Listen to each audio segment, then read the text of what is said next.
Bonsoir à tous, c'est Tambour Battant consacré à la traduction, traduire, extraire.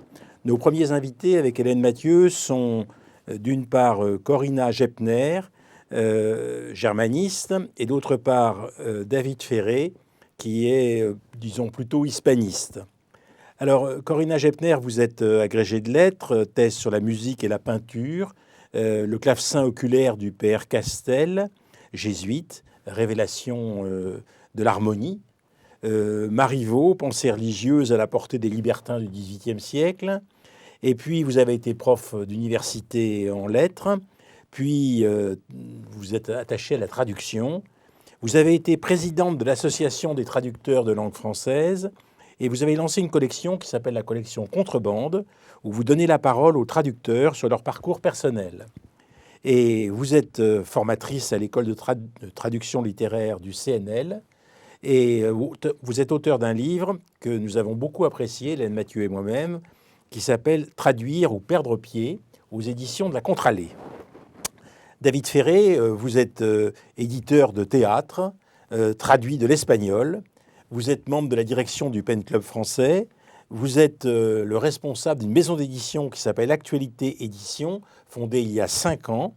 Et vous avez fondé au Pen Club disons, 4 prix de traduction, suivant les genres. Un prix de poésie, un prix de traduction de théâtre, on va y revenir, un prix de traduction de fiction et un prix de traduction d'essai. Alors on peut dire que l'Espagne théâtrale et littéraire, pour vous, c'est le baroque. Il faut d'abord dire ça parce que c'est votre amour du baroque qui est à la base de votre engagement, et c'est ce que vous aimez. Les auteurs contemporains espagnols que l'on connaît en France actuellement et qui sont montés ne le sont pas. Et vous, je dirais que ce sont des post-dramatiques comme Rodrigo Garcia, Angélica Lidl, alors que d'autres auteurs hispanophones continuent à s'inscrire dans cette filiation baroque. C'est ça qui vous intéresse, cette filiation baroque, rococo, qui remonte à Pedro Calderón de la Barca, en passant bien sûr par Federico Garcia Lorca. Et l'illusion n'existe pas dans le théâtre baroque. On peut dire que c'est un théâtre sensuel, charnel, et c'est ce théâtre-là qui vous intéresse. Au fond, un théâtre qui prend en compte le style et en même temps l'approche dépendant finalement de l'histoire du pays. Alors, je voudrais commencer par vous, Corinna Gepner, parce que en ayant lu votre livre, on se rend compte de ce qu'est la traduction. Et je voudrais commencer par ça, parce que si on fait cette émission aujourd'hui, traduire, extraire, c'est parce qu'on se pose beaucoup de questions et qu'au fond, beaucoup de nos contemporains qui lisent des traductions, c'est mon cas, passent à côté du travail de traduction. Et quand on s'interroge sur le travail de traduction, on se rend compte qu'il nous permet de jouir d'un patrimoine considérable, culturel mondial, et d'abord d'un autre pays, et qu'au fond, c'est une ouverture à la diversité de ce patrimoine culturel. Et pourtant, il y a une position ancillaire des traducteurs, c'est-à-dire que les traducteurs sont considérés comme la remorque d'eux, et il y a encore des éditeurs qui ne mettent pas le nom du traducteur sur la page de garde, et au fond, on n'arrive pas à faire, enfin vous n'arrivez pas, vous les traducteurs, à faire savoir que vous êtes vraiment des créateurs, au même titre finalement qu'un auteur de livres ou de romans. Est-ce que, au fond, vous êtes associé, je suppose que vous avez coordonné une association de traducteurs. Est-ce que ce travail vous paraît avancé ou pas? Ah si, je crois que la situation a vraiment considérablement évolué et nous sommes maintenant, je dirais pour une large part, considérés à notre juste valeur et à notre juste place, qui est une sorte d'intermédiaire entre l'écrivain de l'œuvre originale et le lecteur. Et je crois que la conscience, non seulement des éditeurs, mais aussi des lecteurs, s'est considérablement accrue en ce domaine. Maintenant, nous voyons quand même de plus en plus souvent le nom du traducteur, même sur la couverture du livre. Un certain nombre d'éditeurs se font, je dirais, un devoir de le mentionner, de le faire figurer. Et je crois que c'est tout à fait, enfin c'est plus que justice au sens où ce qu'on lit finalement quand on lit un livre traduit dans une autre langue, ce sont les mots du traducteur. Et c'est trop souvent ce qu'on ignore. Et vous avez fait référence à la collection Contrebande que j'ai contribué à fonder. Je ne suis pas la seule à l'initiative de ce projet. Mais lorsque nous voulions donner la plume aux traducteurs en leur demandant de s'exprimer en écrivain, je dirais qu'il y avait aussi une petite arrière-pensée derrière. C'est que je crois réellement, et je ne pense pas là que nous, outrepasser ma position, je pense que nous sommes réellement écrivains du texte que nous donnons à lire au lecteur dans une autre langue. Que la traduction soit une affaire d'écriture, je crois que maintenant beaucoup l'ont admis et reconnu. Pas tout le monde. On est toujours et encore amené à faire entendre cela, mais tout de même, je pense que nous avons beaucoup évolué et dans le bon sens. Alors vous, David Ferré, on peut dire que vous vous êtes attaché à la traduction de théâtre. Est-ce que la traduction de théâtre, c'est une singularité? Première question.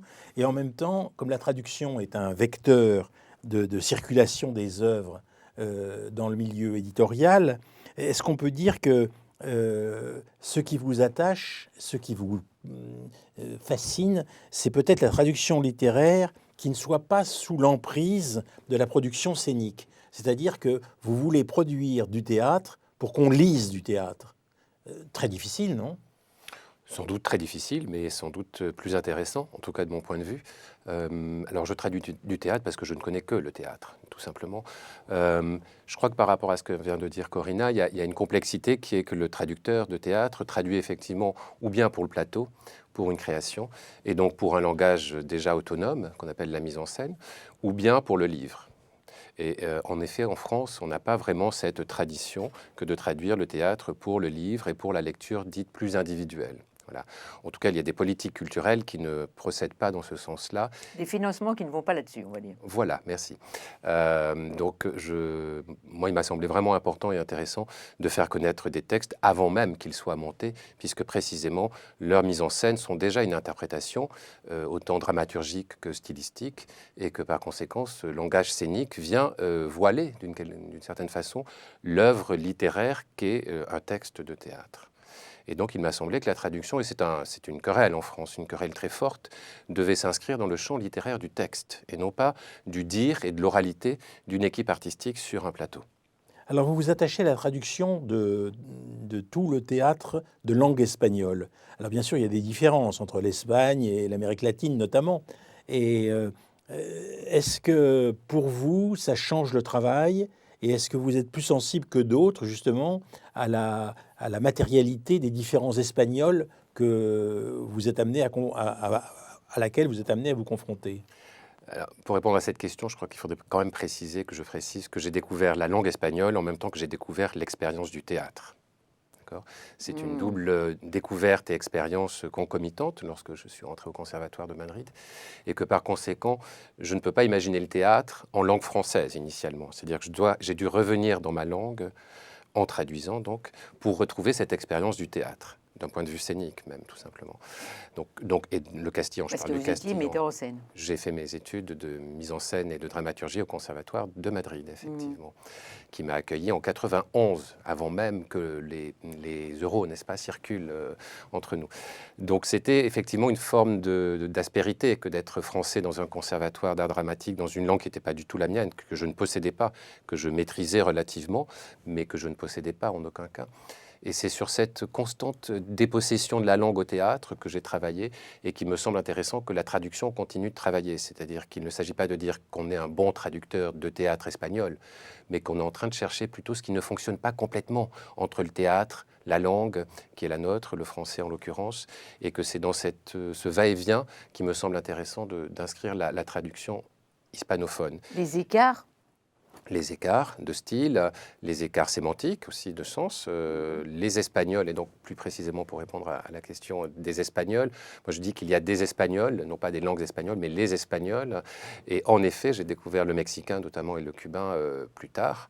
Il y a une forme d'écart sémantique, stylistique, mais aussi physique. Le cubain par exemple et le mexicain sont extrêmement métaphoriques, ce ne sont que des images constamment. Le chilien est plus européen, on va dire, a déjà une structure plus logique, enfin plus rationnelle, je ne sais pas comment dire, en tout cas moins Construite. Voilà, construite, merci. En tout Pas cas, plus moins proche, métaphorique. moins métaphorique de ce qu'on entend par la langue cubaine. Et je trouve qu'en France, en tout cas que je sache, il n'y a aucune maison d'édition qui distingue les Espagnols. On considère les littératures dites hispaniques, même pas hispanophones, et éventuellement, il y a une collection dédiée à l'hispanité, mais sinon, c'est d'ailleurs dans la littérature étrangère. Or, ce territoire linguistique couvre différentes langues qui sont les espagnols, qui ont même des histoires qui sont différentes. L'espagnol du Mexique provient des différentes langues des différents États du Mexique.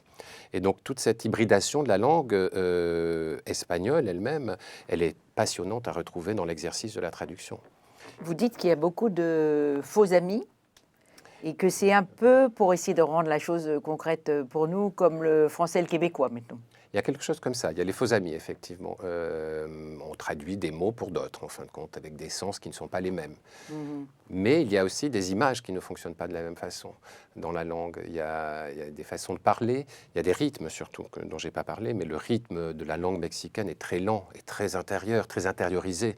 L'argentin est très, très, très dynamique, beaucoup moins intériorisé, par exemple. Et ça se traduit.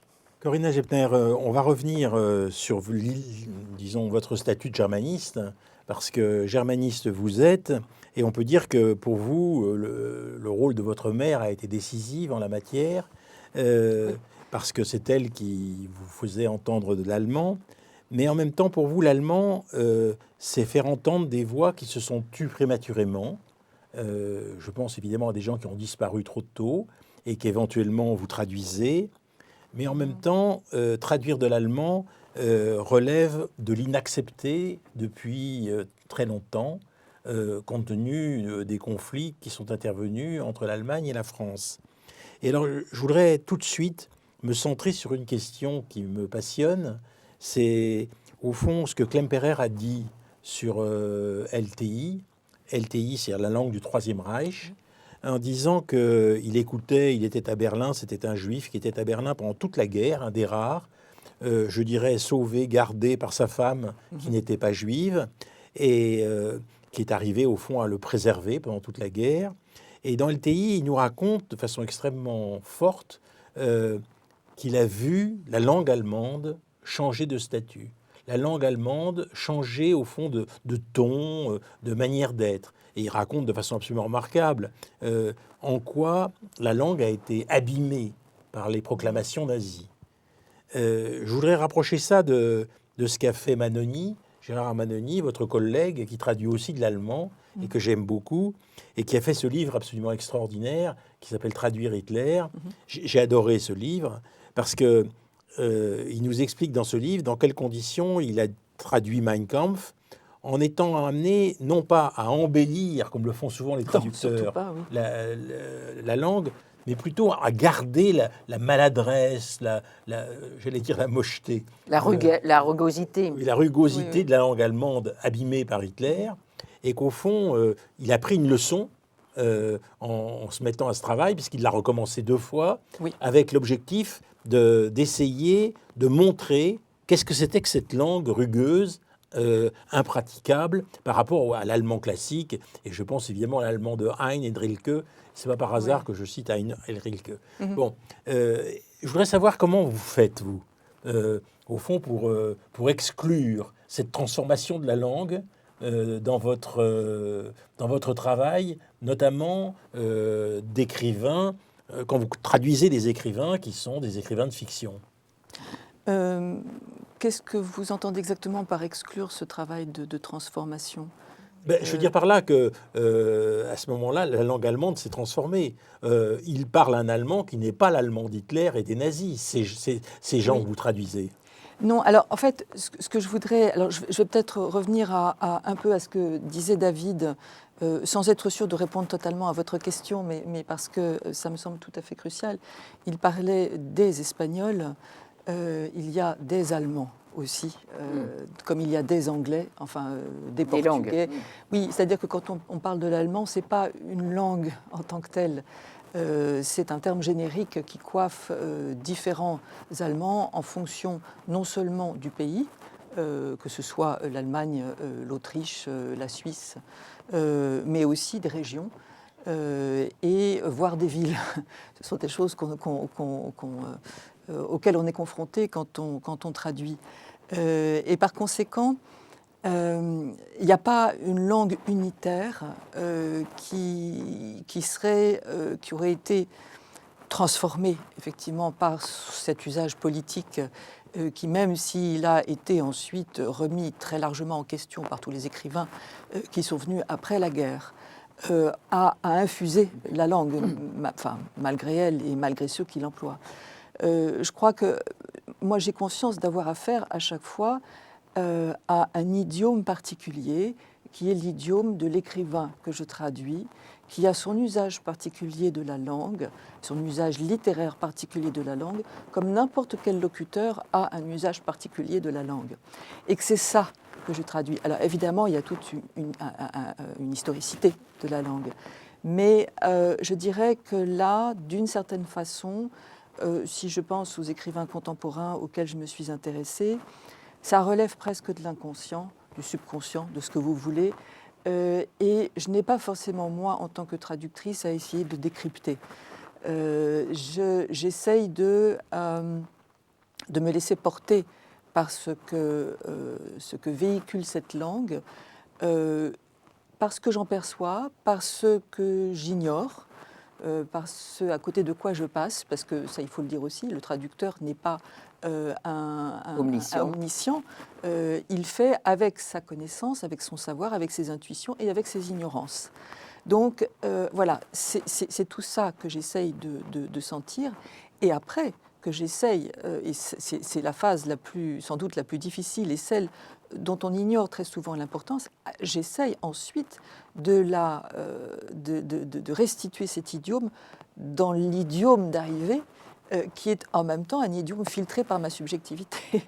Donc, tout ça, c'est une opération linguistique et littéraire complexe, en fait, où l'histoire est là, et l'histoire, et je dirais, c'est legs plus ou moins heureux, l'histoire est là de façon un peu à l'arrière de la tête. Mais voilà, et je ne sais pas, dans le fond, ce que moi je peux véhiculer dans mes traductions. En réalité, je ne le sais pas. Mais Corinna Gepner, ce qui est très intéressant dans votre livre, très émouvant d'ailleurs, c'est que, avec honnêteté, vous parlez presque d'angoisse, de ne pas arriver à formuler, d'être face à l'indicible. Je vous cite: la traduction est affaire de vertige, saut dans l'inconnu. Et vous dites une formule que je trouve merveilleuse, c'est: je traduis l'autre, des autres, pour d'autres, avec une éternelle peur de se dissoudre. C'est exactement ce qu'on doit comprendre de ce que vous venez de nous dire. Oui, mais je crois qu'en fait, j'y réfléchissais l'autre jour parce que on m'a commandé un article sur la traduction. Qu'est-ce que la traduction ? Question éminemment intimidante et que je vais évidemment reformuler. Mais c'est bien ça. Et je crois que ça nous renvoie finalement à la pratique presque de tout artisanat et de tout art. Dès lors qu'on se frotte à un matériau, on le découvre dans sa complexité. Et d'une certaine façon, je crois qu'il y a toujours une phase où les choses se défont, où tout d'un coup, on ne sait plus à quoi on a affaire. Se perdre quelque part. On se perd. Et perdre pied d'ailleurs. Oui, mais tout à fait. Et je crois que c'est presque une étape et une phase indispensable pour pouvoir ensuite construire, façonner, donner forme. Et je le ressens en tout cas comme ça dans le travail de la traduction, qui est un travail de la langue. Alors, traduire ou perdre pied, c'est le titre de votre livre. En fait, est-ce qu'on peut apprendre à nager, décrivez-vous, si l'on veut constamment avoir pied? Donc, il faut perdre pied. Mais perdre pied, c'est aussi perdre ses références. Mais c'est aussi perdre ce à quoi on a été formé. C'est ce que vous voulez dire? C'est ça qu'il faut perdre? Oui, je considère... Enfin, comment dire, c'était pas un postulat de départ, je m'en suis rendu compte en faisant à la pratique, et notamment en enseignant. J'ai enseigné quelques années à l'université, et sans l'avoir vraiment cherché, ce que je m'ingéniais à faire avec mes jeunes étudiants, c'était à déconstruire ce qu'ils avaient appris pour les faire se confronter à une matière, et en l'occurrence des textes, et leur montrer qu'il n'y avait pas d'évidence de ces textes, qu'il fallait les interroger. Et je crois que c'est une constante dans ma démarche parce que ça correspond vraiment à une expérience existentielle et vitale très, très, très profonde. Donc, Alors, vous avez été amené à traduire Kafka. oui. Et alors justement, je voulais en parler parce que on a tous été éduqués, enfin pour les gens qui sont très vieux comme moi, par la traduction de Vialat. Oui. Et en fait, on n'a pas lu Kafka, on a lu Vialat, parlant de Kafka, ou en tout cas traduisant Kafka. C'est vrai que les nouvelles traductions changent tout. Oui. Mais alors, qu'est-ce que ça veut dire retraduire? Est-ce que ça veut dire, au fond, mettre à jour?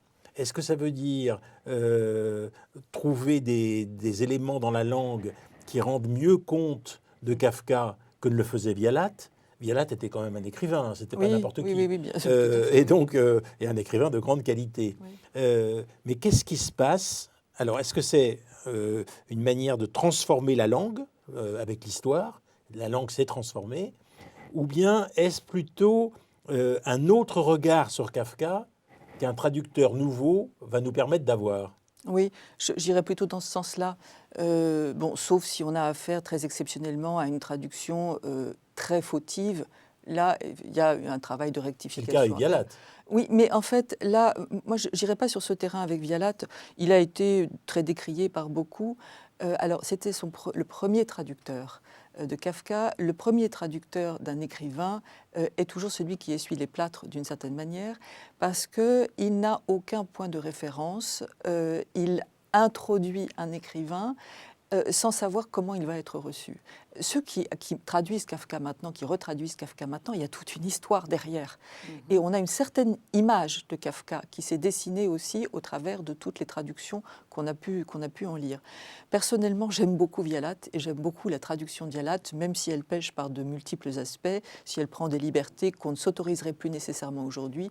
Mais je lui trouve un allant et une qualité littéraire vraiment extraordinaire. Alors vous voulez dire qu'on a une telle image de Kafka que quand on retraduit Kafka, on essaye de coller à l'image que les gens ont plutôt qu'à... Mais vous savez, je pense que ce que vous dites est très juste et justement très problématique. Et j'ai entendu Bernard Lortolari, il y a déjà de ça des années, qui est un des très grands traducteurs de Kafka, expliquer, et moi ça m'a vraiment ouvert les yeux à ce moment-là, il parlait du début de la métamorphose. Il en existe un grand nombre de traductions. Et il disait, donc il était interrogé, il disait, mais ce que vous semblez ignorer, c'est que lorsque Kafka lisait la métamorphose à ses amis, tout le monde riait. Et là, moi dans la salle, entendant ça, je me dis comment ça? Et j'ai fait l'exercice chez moi de lire à voix haute le début de la métamorphose. Eh ben, on l'entend pas du tout de la même façon que quand on le lit tout bas. C'est-à-dire que tout d'un coup, il y a une dimension qui apparaît qui va théâtrale, où tout d'un coup, le comique, si je puis dire, mais cette étrange forme de comique qu'on peut déceler dans le texte, apparaît lorsqu'on le dit à voix haute. Et pour moi, ça a été une révélation d'une certaine manière. Ça montre bien à quel point le traducteur doit être extraordinairement prudent et attentif lorsqu'il reprend un écrivain traduit et retraduit pour ne pas s'engager dans une voie, dans un boulevard. Y a-t-il d'autres choses à trouver, à découvrir? Et c'est sans doute le travail qu'a fait la traductrice qui a retraduit La Montagne magique de Thomas Mann. Mais vous avez une formule qui résume à peu près ça, quoi. Vous dites quand surgit sous la plume une formule qui n'est pas familière, c'est qu'il s'est passé quelque chose. Oui. Et ça, c'est identique pour vous. Absolument. Alors justement, David Ferré, peut-être vous pouvez nous expliquer comment, à partir du cœur qui est le livre et la traduction, vous déployez des échanges culturels, des lectures, des ateliers dans des écoles, et finalement, ça influence la manière dont vous jouez avec l'espagnol. En fait, ça change mon rapport à l'espagnol simplement parce que je le délègue d'une certaine façon à des publics qui ne sont pas des spectateurs et qui sont des étudiants plus ou moins jeunes, pas forcément de théâtre au demeurant. Et donc ça me permet surtout d'éprouver la langue française qui est la mienne, en traduction, bien au-delà de la question de la représentation et de la mise en scène. Parce qu'en France, et pratiquement dans tous les pays du monde que je connaisse, le texte est traduit donc pour une mise en scène. Il n'est même pas traduit pour une édition. D'accord ? Donc ce qui vient valider la langue d'une traduction, c'est est-ce que les comédiens ont bien joué ce texte, l'ont-ils bien dit, d'accord ? Quand bien même il ne s'agirait pas d'un théâtre dit dialogué, parce qu'aujourd'hui le théâtre n'est pas forcément dramatique, sans rentrer dans cette dimension-là. Et donc les publics, l'élargissement des publics, comme je dis, pour moi c'est vital parce que ça me permet d'explorer les textes, d'une part, leur architecture, leur dramaturgie, mais aussi la langue qui est la mienne, de façon très transitoire, en fin de compte, mais sans aucune forme de possession non plus de cette langue. Je crois que Corinna évoquait cela. Je n'ai pas le sentiment de posséder une langue. Du tout. J'ai plutôt le sentiment à chaque fois de revivre ce que j'ai vécu en arrivant au conservatoire sur un plateau. C'est-à-dire que soudainement, tous les repères psycholinguistiques, comme on dit, disparaissent, ou en tout cas s'éloignent, s'effondrent. Et que c'est bien cet effondrement-là qui est intéressant quand on traduit, avec un seuil, avec des seuils évidemment, et que le fait d'élargir les publics et de diffuser les textes auprès de publics qui ne sont pas, j'insiste, des publics de salle, permet de travailler là-dessus, parce qu'il n'y a rien de mieux qu'un adolescent ou un jeune étudiant qui vous interroge pourquoi ceci et pas cela, pourquoi ce mot et pas un autre, pourquoi cette phrase et pas une autre. C'est des réappropriations. Ce sont des réappropriations depuis un lieu qui n'est pas celui du pouvoir, parce que le théâtre en termes de production est un lieu de pouvoir, alors que des classes, des étudiants et des étudiantes qui travaillent sur du théâtre, ce n'est pas un lieu de pouvoir. Vous avez une expression qui fait bien comprendre ça, c'est quand vous parlez de scène cachée. C'est-à-dire que pour traduire de la langue en mouvement, en action, il faut mettre en œuvre quelque chose qui est caché. Alors, expliquez-moi, qu'est-ce qui est caché et qu'est-ce que vous mettez en œuvre pour que ce soit du théâtre, mais vous ne traduisez pas avec l'objectif théâtre, vous traduisez avec l'objectif lecture du théâtre. Un texte. Oui, merci. Langue. C'est une très belle question. Je vais essayer de répondre de façon très synthétique. C'est-à-dire qu'en fait, ce que vous appelez la scène cachée, moi je l'appelle la skéné, qui est donc un terme grec, du théâtre de la tragédie grecque, qui est le petit rideau noir derrière lequel allaient se changer les acteurs, n'est-ce pas ? Et changer de masque surtout. Et donc métaphoriquement, les acteurs allaient récupérer les paroles des dieux qu'ils retransmettaient ensuite aux citoyens qui se trouvaient dans l'hémicycle. D'accord ? Donc ça, c'est la première skéné dans l'histoire du théâtre. Elle est verticale et c'est un rideau. Et avec Rome, elle va devenir, le théâtre romain, un plateau au sens horizontal sur lequel vont jouer les comédiens. J'ai repris cette notion comme une métaphore en fait de qu'est-ce qui se passe dans un texte, qu'est-ce que la langue fabrique dans un texte de théâtre d'un point de vue des imaginaires. J'ai fait un travail de recherche très modeste, universitaire, mais modeste autour de cela. Ce serait mon écriture de traducteur, où j'explore, et j'ai beaucoup exploré cela dans des ateliers, justement, avec des gens plus ou moins jeunes, pas seulement en France, d'ailleurs beaucoup au Mexique, où lorsque l'on écrit, en traduction en tout cas, puisque je n'écris qu'en traduction, émerge une forme de matériaux qui ne sont pas du tout sémantiques, qui sont des couleurs, qui sont des émotions, qui sont des sensations. C'est le principe même de la langue comme une expérience du monde, indépendamment de ce qu'elle raconte d'un point de vue fatigue de l'information. Et j'ai essayé dans de nombreux ateliers, je menais plus d'une centaine d'ateliers pour m'amuser un petit peu aussi, c'est très ludique, de retrouver dans chacun de ces textes une boîte cachée qui est constituée de matériaux non sémantique, c'est-à-dire des couleurs, des textures, des lumières, des perspectives, qui est quelque chose qui a à voir avec ce qu'on appelle, et ça a à voir avec la Madeleine de Proust, la synesthésie, la langue comme une expérience du monde. La Madeleine de Proust, on est tout de suite dans la cuisine avec la Madeleine. Voilà, pour moi, la skéné, la scène cachée, c'est essayer de retrouver ces matériaux dans un texte en traduisant et ensuite m'approprier, pour le coup, cette scène et traduire à partir de cette scène-là. Corinna Gepner, alors, ce qui est intéressant, c'est que vous dites, en citant Luce Tayeb, traductrice de poésie allemande, que traduire beau, c'est souvent faux. En fait, on touche un problème du même type, c'est-à-dire, en fait, toute la question est de savoir si on sort de la phénoménologie de la traduction, c'est-à-dire une traduction au fil de l'eau, qui essaye de rendre compte de tous les mots utilisés, etc., ou si on creuse profond pour rendre compte de l'esprit du texte. J'imagine, après vous avoir lu, qu'en fait, il y a un aller-retour entre la phénoménologie et ce travail de profondeur. Oui, alors juste pour dire que je parle en mon nom, je ne parle pas au nom de tous mes collègues, donc chacun a sa manière aussi d'appréhender le travail de la traduction. Mais en ce qui me concerne, ce sont des allers-retours constants, effectivement. Ce que j'appelle, moi, le proche et le lointain ou la distance, je me rapproche et je m'éloigne. Et je fais ce mouvement-là de manière constante. Mais je tiens à avoir ce mouvement, au moins, ou ce moment de proximité avec le texte, où je ne cherche pas trop déjà à aller vers la langue d'arrivée, où j'essaye de trouver une langue qui soit une langue peut-être inédite ou pas encore entendue, qui serait ni le français d'arrivée, ni l'allemand, mais un français qui essaye d'épouser l'allemand. Et je crois à partir de là, c'est en fait à partir de là que j'essaye de traduire. C'est-à-dire, autrement dit, non pas de chercher tout de suite le rapport à une langue attendue ou à des formulations attendues dans la langue d'arrivée, mais à voir ce qui peut, grâce à ce substrat étranger, me permettre de faire entendre une langue traduite qui n'est pas exactement tout à fait celle qu'on pourrait attendre. C'est en ça que c'est un travail de création. Oui, je pense. Et vous diriez la même chose. J'affirme la même chose. Je pense que la traduction n'est pas un transport, comme on l'a eu dit, d'une langue à une autre ou d'une histoire à une Véhiculaire. autre, Oui. mais plutôt un rapport, induit un nouveau rapport à notre langue, renouvelle notre propre langue dans l'exercice de la traduction. On est vraiment des praticiens de la langue. Hein.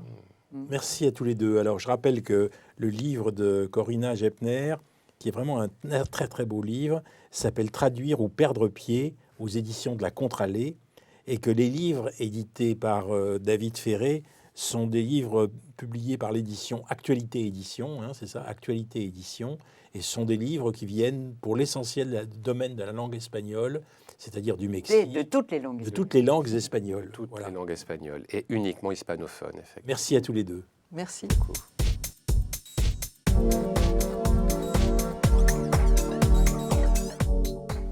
Traduire, extraire, deuxième partie.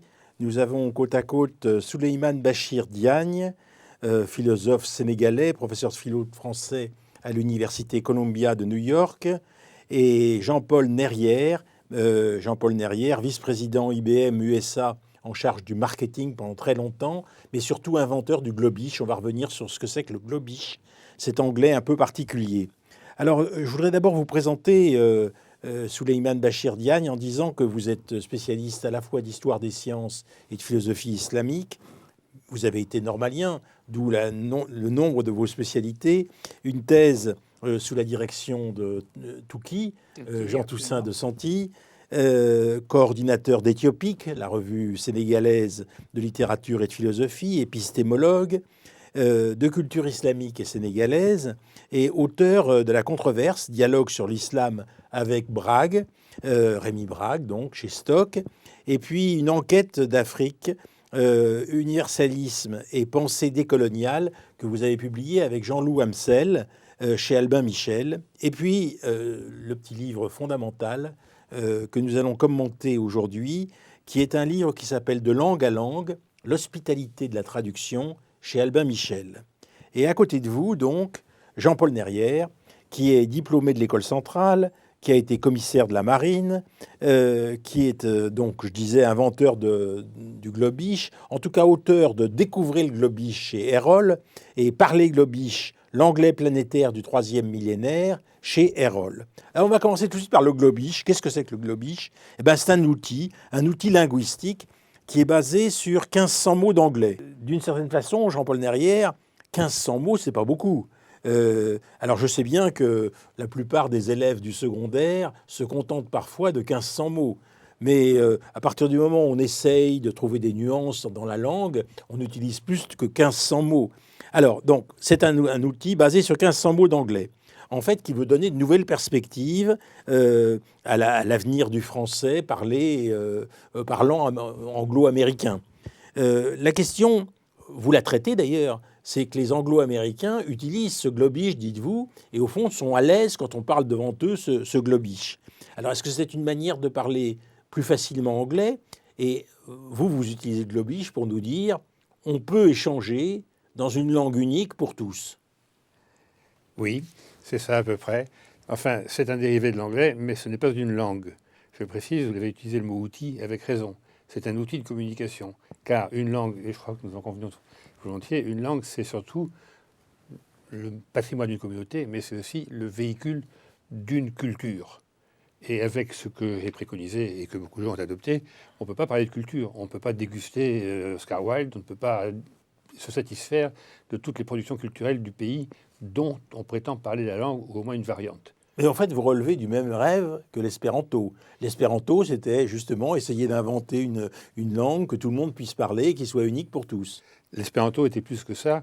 Dans l'idée de Zamenhof, son créateur, les guerres n'existaient que parce que les gens ne partageaient pas la même culture. Et donc, il voulait faire un outil culturel avec l'espéranto. Et d'ailleurs, il y a une bibliothèque d'espéranto qui est extrêmement riche, avec beaucoup de nuances et beaucoup d'écrits de très grande qualité. On ne se l'est plus parlé que par 2 ou 3 millions de personnes dans le monde. Moi, ce que je dis, et que d'ailleurs j'ai vu sous la plume d'Alain Decaux, la langue si pratique qu'on utilise partout est de moins en moins l'anglais. C'est une langue nouvelle, ce n'est plus une langue de culture.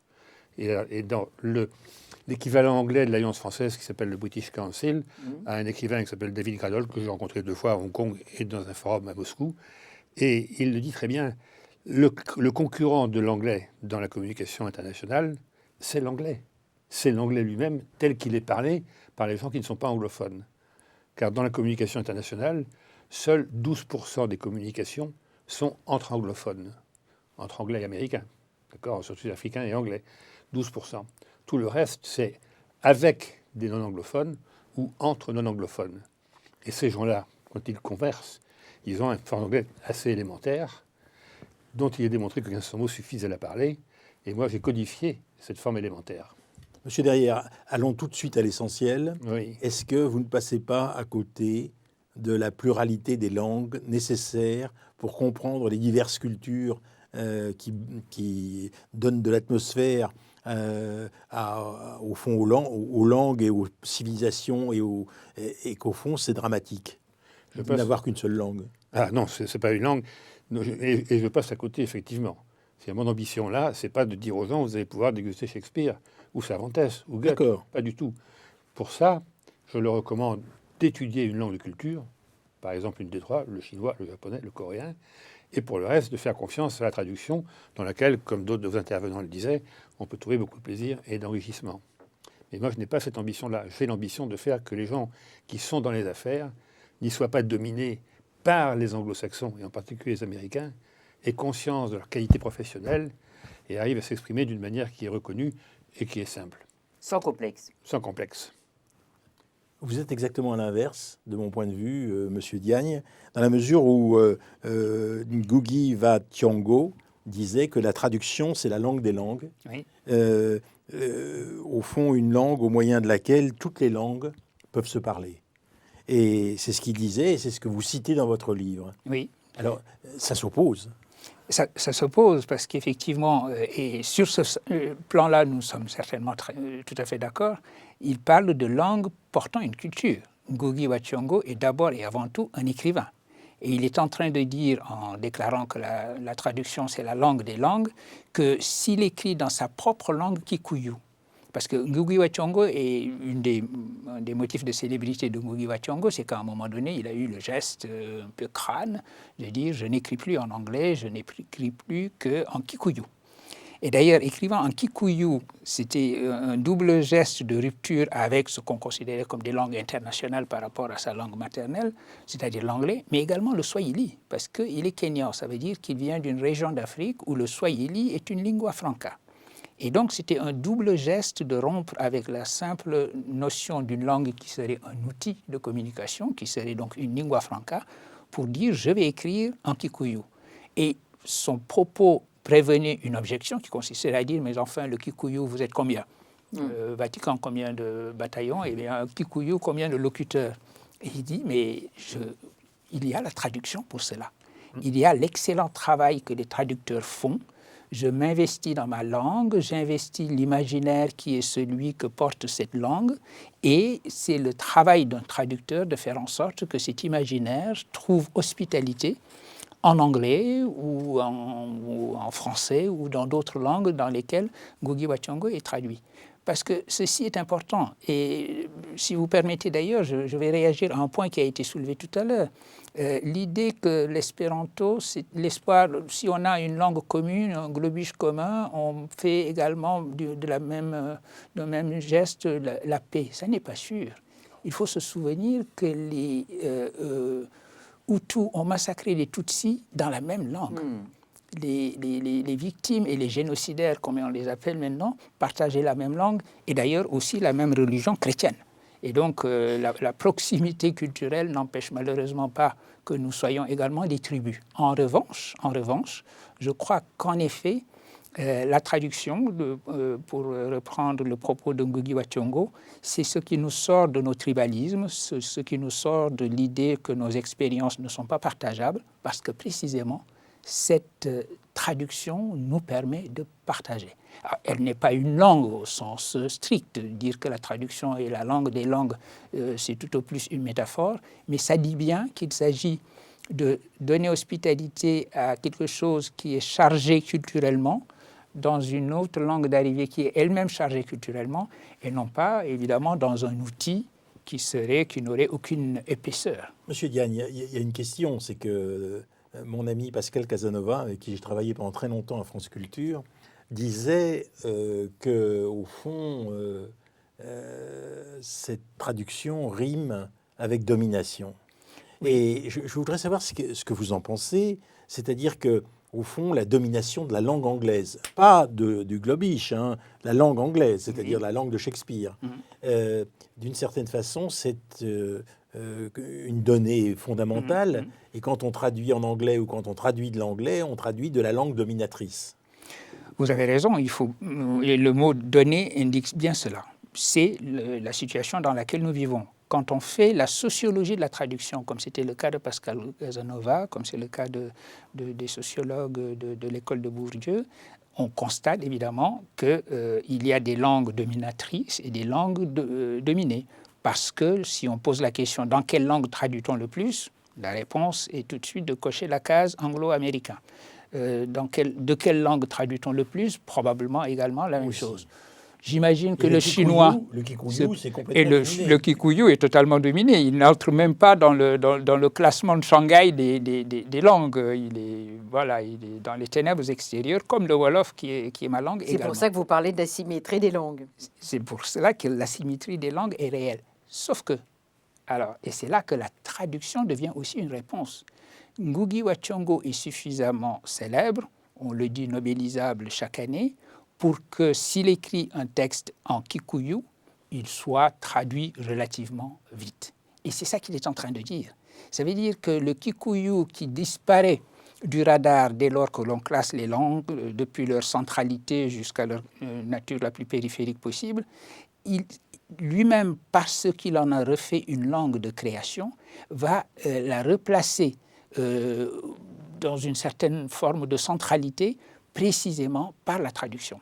Donc la traduction manifeste bien le caractère central ou périphérique des langues, mais la réponse à cette périphérisation de certaines langues, c'est encore la traduction. Alors, vous êtes loin de ça, parce que le globish, finalement, comme vous l'avez très bien dit, je l'avais prononcé ce mot instrument, c'est un instrument et c'est pas une langue. Non. Et donc, vous pouvez accepter l'idée qu'il y a des langues dominatrices et des langues dominées, et à côté, qu'il y ait des outils comme ceux-là pour que vos hommes d'affaires, vos commerciaux se comprennent et échangent les uns avec les autres. Mais je dirais que ça n'a rien à voir avec une langue. Pas du tout, c'est pas une langue. Je l'ai redit, vous aussi, un outil, un instrument que j'essaie de rendre pratique. J'y arrive, et qu'il suffit pour faire des affaires. J'y ai fait une carrière entière. Donc la démonstration est éloquente, y compris dans mon expérience. Mais si je veux participer à la culture anglaise, je parle anglais, je lis anglais très facilement, j'y accède. En revanche, si je veux participer à la culture espagnole, j'ai besoin de traduction. Et donc je pense que la traduction était absolument essentielle à l'histoire du monde et au partage des cultures entre les hommes. L'espéranto a échoué, et il y a eu 3 guerres mondiales depuis l'espoir de Zamenhof. Donc ça n'a pas réussi à faire la paix. Alors vous expliquez, Monsieur Diagne, qu'il faut, au fond, entre la compréhension nécessaire, indispensable des hommes les uns entre les autres, malgré le fait qu'ils n'aient pas le même patrimoine culturel, il faut au fond des traductions et qu'il y a quelqu'un qui est intermédiaire entre les peuples, c'est l'interprète, qui est devenu d'une certaine façon à la fois entre les hommes pour qu'ils se comprennent et qui en même temps est là pour coloniser et pour administrer. Donc qui tombe du côté du dominant. Oui, mais alors justement, l'interprète et la manière dont l'interprète va lui-même comprendre et élargir son rôle nous manifeste une troisième dimension du monde colonial, qui est que le monde colonial ne se simplifie pas en une administration coloniale et des colonisés. L'interprète qui est formé par l'administration coloniale pour avoir précisément cette fonction de truchement. On lui demande en gros de faire remonter la bonne information, que l'administrateur soit bien informé, et on lui demande de transmettre les instructions et les ordres de l'administration. Et donc, c'est tout ce qu'on lui demande. Je fais ce geste-là parce que c'est un geste vertical. Précisément, on part de l'autorité et on va vers les populations. Et voici que si on regarde l'expérience concrète de la colonisation et du rôle qui a été celui des interprètes, voici que les interprètes élargissent leur propre rôle et souvent deviennent des médiateurs, de véritables médiateurs culturels. Ils ouvrent à l'intérieur de l'espace colonial un troisième espace où ils ont eux-mêmes une autonomie de traducteurs. Ils deviennent des traducteurs, non pas simplement de simples outils à transmettre de l'information et à faire remonter des informations, mais de véritables interprètes de leur culture, des traducteurs de leur propre culture dans la langue impériale. Et donc, ils s'approprient la langue impériale, ils la retournent, ils en font d'une certaine manière leur propre langue, et ça nous donne toute la richesse de la littérature que l'on appelle aujourd'hui francophone, qui fait que des auteurs comme Léopold Sédar Senghor ou Hampâté-Bâ, etc., ont chanté le français mieux que personne. Alors, quand vous avez prononcé ce mot francophone, vous savez que le mot francophone a complètement changé de sens. C'est-à-dire que, alors que la francophonie, c'était une manière de rendre compte des langues dominées de ceux qui parlaient aussi le français, petit à petit, c'est devenu une illustration du colonialisme. Et un certain nombre d'écrivains qui étaient dans la francophonie répugnent à utiliser ce terme qui leur paraît aujourd'hui une caution à la domination des colonisateurs sur les colonisés. Oui, mais bon, alors c'est vrai que nous sommes aussi une époque où nous avons le cuir de moins en moins épais et que nous réagissons très rapidement en disant « Ouh là là, dès que quelque chose semble universel, on a l'impression on se demande à quelle sauce on va être mangé, à quelle sauce impériale on va être mangé. » Effectivement, le mot de francophonie s'est chargé de cette signification-là, mais à cela, il faut répondre deux choses. Premièrement, la francophonie elle-même a pris conscience qu'elle ne pouvait véritablement être ce qu'elle a à être que si elle se présente comme défense du pluralisme. Non seulement du pluralisme linguistique dans le monde, par l'affirmation d'une présence internationale du français, à côté de l'anglais ou du globish, mais également du pluralisme en son sein propre. C'est-à-dire que le monde francophone est un monde qui grouille d'une pluralité de langues et il faut avoir le sens d'une politique plurielle de toutes les langues. Ça, c'est une première chose. Deuxièmement, ces auteurs ne sont absolument pas en train de rejeter le français en tant que tel. Ils refusent de se définir comme auteurs francophones. Ils disent « nous sommes des écrivains en langue française, c'est notre langue, elle n'est la langue de personne, nous l'empruntons à personne, c'est la nôtre, c'est celle dans laquelle nous écrivons. » C'est la vôtre? C'est la mienne, oui. Comme sénégalais? Ah ben tout à fait, je serais d'un ridicule achevé si, tenant la conversation que je tiens avec vous, je me mettais à dire « mais le français m'est une langue étrangère ». Visiblement, il s'entend que c'est ma langue. C'est la langue dans laquelle je lis la poésie, je la goûte, dans la langue dans laquelle je fais des contrepétries. C'est probablement le signe le plus visible de l'intériorisation et d'une maîtrise et d'une intériorisation de la langue. Alors, donc, qu'ils n'appellent pas leur littérature francophone, je le comprends, parce que ce mot, d'une certaine façon, divise. On aurait des écrivains francophones à côté d'écrivains hexagonaux. C'est absurde. Ça veut dire que si on fait ce classement, par exemple, dans une librairie, on va mettre Aimé Césaire dans un camp et Senghor, qui est son plus que frère, dans l'autre. Donc, autant se confier ici à la sagesse de l'alphabet et classer les auteurs par ordre alphabétique plutôt que dans ces camps de francophonie et de français. Ce que j'ai trouvé très intéressant aussi dans votre livre, c'est quand vous distinguez la traduction des administrateurs coloniaux. Il y était fait allusion tout à l'heure. Donc là, vous parliez en francophonie, mais c'est pareil pour disons, l'impérialisme britannique, exactement. Avec, quand vous citez Lord Macaulay, qui dit qu'ils vont constituer une classe d'interprètes pour que, entre eux, les administrateurs, et les millions de personnes qui doivent gérer, il y aurait une classe de personnes indiennes par le sang et la couleur, mais anglaises par le goût, les opinions, la moralité et l'intellect, qui pourraient comme ça enrichir et raffiner les dialectes. Donc ça, c'est Lord Macaulay, 1835. Mais vous faites aussi une distinction entre la traduction des administrateurs coloniaux, dont on vient de parler, et celle des missionnaires qui traduisent la Bible. Alors ça m'a beaucoup intéressé parce qu'en gros, il y a une traduction verticale colonisatrice pour évangéliser, mais en fait pas du tout évangéliser. Et puis il y a les pères blancs, par exemple, en Afrique, qui s'attaquent à l'orature. Donc ça, ce serait bien d'expliquer ça peut-être pour les téléspectateurs, qui en fait vont essayer de traduire dans la langue parlée par les gens le message chrétien. Oui. Et c'est pas la même démarche. C'est pas la même démarche. Et il est bon d'insister sur cette différence radicale entre les démarches parce que on a la vision un peu simpliste également des missionnaires qui viennent dans les bagages de la colonisation. Voilà. Et donc, ce seraient au fond les mêmes colonisateurs. Voilà. Il y a une phrase célèbre, je crois que c'était Jomo Kenyatta, ils sont venus avec leur Bible. Voilà. Or, qu'est-ce qu'ils font? Effectivement, alors j'ai des amis philosophes chrétiens, philosophes des religions, qui insistent sur le fait que... Lamine Sané, par exemple. Lamine Sané, par exemple, théologien, dit la Bible est tout naturellement toujours déjà traduite. L'idée que la mission elle-même est traduction.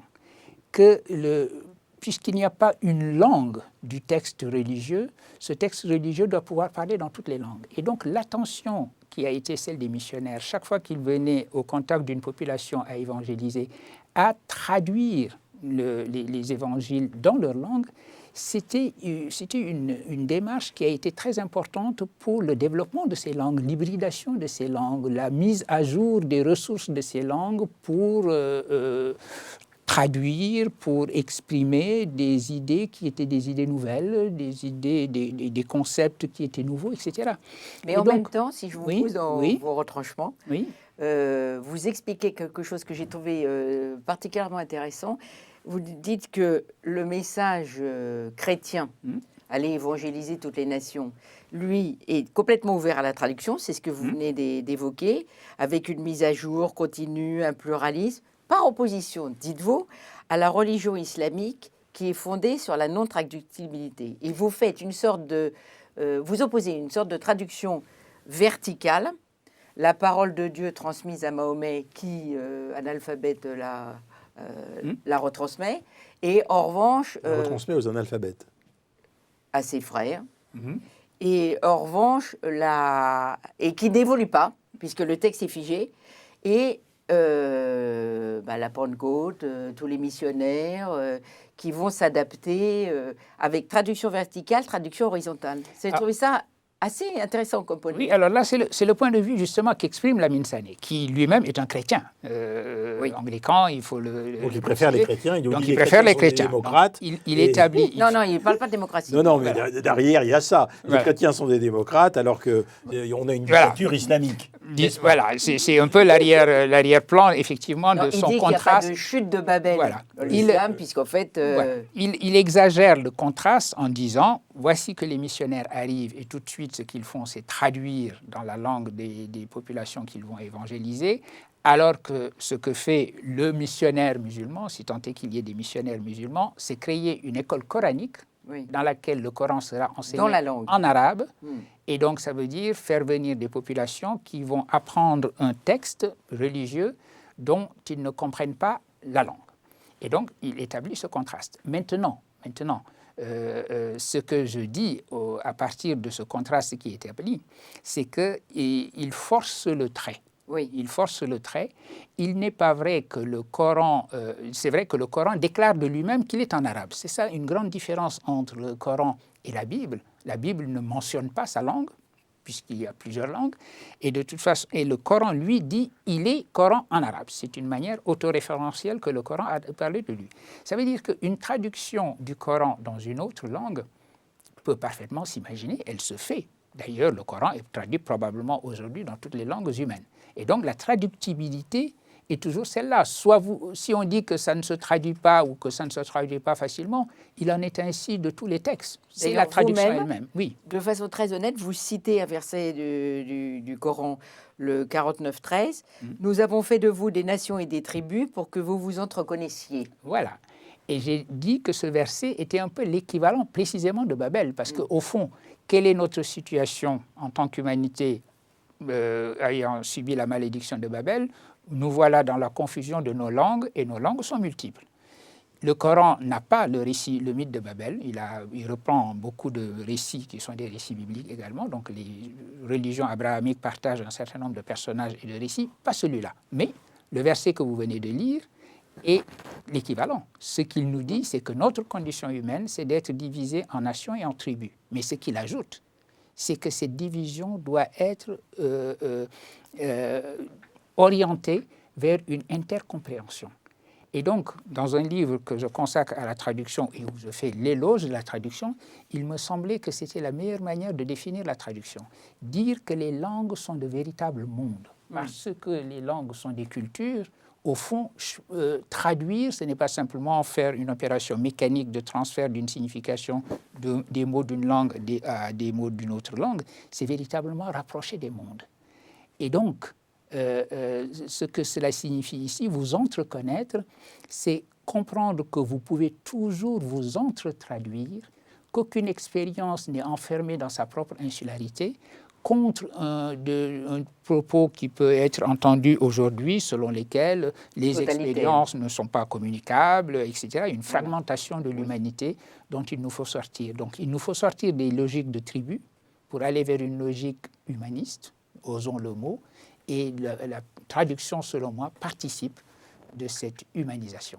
Est-ce que vous pensez, Monsieur Nerrière, qu'au fond, on est à l'autre opposé lorsque on cherche l'unicité d'une langue pour échanger, fût-ce l'instrument globish, ou bien est-ce que on cherche quelque chose qui puisse avoir un sens pour tout le monde? Et je vais prendre un exemple qui dépasse le globish, qui est la traduction automatique entre les langues. Beaucoup de gens qui nous écrivent ont besoin de connaître ce qui a été écrit dans une langue donnée, qui est une langue particulière. Et qu'est-ce qu'ils font aujourd'hui? Ils s'adressent à une langue automatique, c'est-à-dire une traduction automatique qui existe sur Internet, et ils pensent qu'ils vont avoir une traduction. Qu'est-ce que vous en pensez et comment vous voyez cette caricature qu'est la langue automatique, automatiquement traduite, je dirais, sur Internet par des ordinateurs? Alors je pense d'abord que la traduction, c'est beaucoup aussi une interprétation. C'est-à-dire que le traducteur a un talent, comme le comédien, et que sur un texte de Kafka, dont on parlait plus tôt, il imprime sa propre culture, son choix des mots, ses idées par conséquent. Et d'ailleurs, il y a des exemples. Il y a dans l'Évangile, la rencontre de Jésus et de Pilate. Pilate dit « donc tu es un roi ». C'est toi qui le dis. Et il y a des traducteurs qui disent « tu dis que je suis un roi », d'autres « c'est toi qui le dis », et d'autres « tu l'as dit, je suis un roi », ou d'autres « c'est toi qui le fais ». Effectivement, c'est toi qui le dis. Donc, le traducteur ne falsifie pas, mais il imprime sa personnalité, sa doctrine, sa vision aussi. Donc, l'ordinateur qui traduit pour vous, d'abord commet des erreurs qui sont quelquefois flagrantes. Essayez de faire traduire « la belle porte le voile ». cette simple phrase. Ça vous amusera beaucoup puisque la phrase a de multiples sens. Donc l'ordinateur, il commet des erreurs et il n'a aucun apport culturel dans l'exercice qu'il fait. Le traducteur est un artiste aussi, comme le comédien. Et donc, je ne compte pas sur l'ordinateur pour ça. Cela dit, il va se répandre parce que ce sera de plus en plus efficace. Donc, ce sera une illusion de la compréhension. Alors, je vais vous prendre un exemple. Je tire de la lecture de Barbara Cassin et du livre qu'elle a écrit sur la traduction. Elle nous parle de la traduction de to be. En globish, comment vous allez traduire to be? To be, être, Être. par exemple, oui. Elle nous dit qu'il y a 13 sens Oui. pour traduire to be. Il y a 13 manières de traduire to be. Et encore, je suppose que si elle était là, elle dirait ensuite, elle nous le dira peut-être tout à l'heure, qu'il y a peut-être plus que 13 encore. Oui. Qu'est-ce que vous en pensez? Le mot 7 dans le dictionnaire d'Oxford, il a 430 significations. D'accord? Sans compter 150 autres, 7 plus une postposition. Aucun ordinateur ne peut rendre compte de cette pluralité. Alors, un traducteur peut choisir dans les centaines de traductions du mot 7 celle qu'il pense correspondre à la réalité que l'auteur a voulu énoncer. Mais l'ordinateur, il fera n'importe quoi, évidemment. Le mot 7 voulait dire le verbe to set. Tout 7, oui. To set. Qu'est-ce que vous en pensez, Monsieur Diagne? Est-ce que cette pluralité ne signifie pas qu'au fond, c'est impossible de chercher de façon, je dirais peut-être volontariste, un mot unique pour traduire un mot aussi complexe que to be? Un mot unique, certainement pas, parce qu'en effet, il n'y a pas d'équivalent. Une des choses que ceux qui travaillent en philosophie de la traduction intègrent très vite dans leur approche, c'est qu'il n'y a pas d'équivalent. L'idée que vous allez chercher l'équivalent d'un mot dans une langue dans une autre, vous n'y arrivez pas. Et donc, vous avez effectivement des mots qui ont des sens multiples. Donc, c'est un projet imbécile que d'essayer d'utiliser un ordinateur pour traduire. Je vous aurais répondu il y a simplement peu de temps. Oui, absolument. Depuis, avec ChatGPT, L'intelligence artificielle. je suis en train de me dire l'intelligence artificielle change peut-être la donne. Et on ne sait pas encore dans quelle mesure, parce que l'intelligence artificielle est faite précisément pour répondre aux défis de la pluralité. Je crois qu'un ordinateur, les sens multiples de 7, ça ne terrifie pas. Ça dépend du contexte. Ça dépendra du contexte. Et par ailleurs, comme ils intègrent... Chomsky différemment de vous. Chomsky dit très clairement que de nouveaux robots conversationnels tels que ChatGPT, au fond, c'est une fausse promesse. J'espère qu'il a raison. Mais ceux qui s'en inquiètent suffisamment pour dire « et si nous faisions une petite pause pour savoir où nous allons avec l'intelligence artificielle, en particulier ce que nous révèle ChatGPT », la capacité d'apprendre, parce que c'est cela qu'on oublie. Notre ordinateur va se tromper 408 fois sur les 409 sens possibles de 7, mais il va ensuite intégrer le fait qu'il y a 409 sens. Et la fois d'après, il ne se trompera plus. Nous sommes arrivés à un point où les ordinateurs battent les joueurs d'échecs. Oui. Non, mais non. Battre les joueurs d'échecs, d'accord, mais peut-être. Mais trouver le bon sens dans une conversation donnée, c'est quand même plus délicat qu'un jeu d'échecs. Certainement, Il certainement. y a une part d'arbitraire dans trouver le bon sens. Le traducteur exerce son arbitraire par rapport à ce que l'auteur a dit aussi. Et donc l'ordinateur ne pourra pas le faire d'une manière aussi intelligente. Et par ailleurs, on n'aura jamais des traductions aussi bonnes que Joyce. celles de Joyce ou d'Edgar Poe que celles que Baudelaire ou Mallarmé ont pu faire. On n'aura jamais ça. Merci à tous les deux. Alors, je rappelle que M. Nerrière est l'auteur de Découvrez le globish chez Erol, de Parler globish, l'anglais planétaire du 3e millénaire, et que Souleymane Bachir Diagne est surtout l'auteur de ce dernier livre, c'est son dernier livre, De langue à langue, l'hospitalité de la traduction, chez Albin Michel. C'est un livre absolument passionnant. Merci. Merci infiniment. Traduire, extraire, troisième partie. Notre grand témoin est Barbara Cassin. Bonsoir. Barbara Cassin, vous êtes membre de l'Académie française, vous êtes médaille d'or du CNRS, vous êtes philologue, philosophe, spécialiste de philosophie grecque, et vous travaillez sur ce que peuvent les mots. Vous êtes l'auteur d'un livre très, très intéressant, très passionnant, qui s'appelle L'éloge de la traduction, aux éditions Pluriel, dont nous allons reparler, mais surtout du dictionnaire des intraduisibles. C'est un vocabulaire européen des philosophies. Et on peut dire que ce travail nous permet de comprendre qu'il y a des mots qui sont intraduisibles, c'est-à-dire des mots qui sont porteurs du patrimoine culturel d'une langue et qui, en conséquence, ne passent pas directement d'une langue dans une autre, d'où d'ailleurs l'impossibilité de la traduction automatique, contrairement à ce que pensent beaucoup de nos contemporains qui croient qu'on peut passer d'un mot à l'autre dans une langue. Qu'est-ce que vous pensez de cette histoire ? Pourquoi est-ce que beaucoup de gens croient qu'on peut passer facilement d'un mot à un autre? Non, mais moi, je crois qu'on peut passer facilement d'une langue à l'autre. Mais c'est facilement qu'il faut mettre entre guillemets. C'est-à-dire, c'est quoi facilement? Je pense qu'on peut passer d'une langue à l'autre, évidemment. Et le dictionnaire des intraduisibles traite de la différence des langues. C'est-à-dire, pas seulement sémantique, mais aussi syntaxique. Et on ne passe pas d'une langue à l'autre facilement.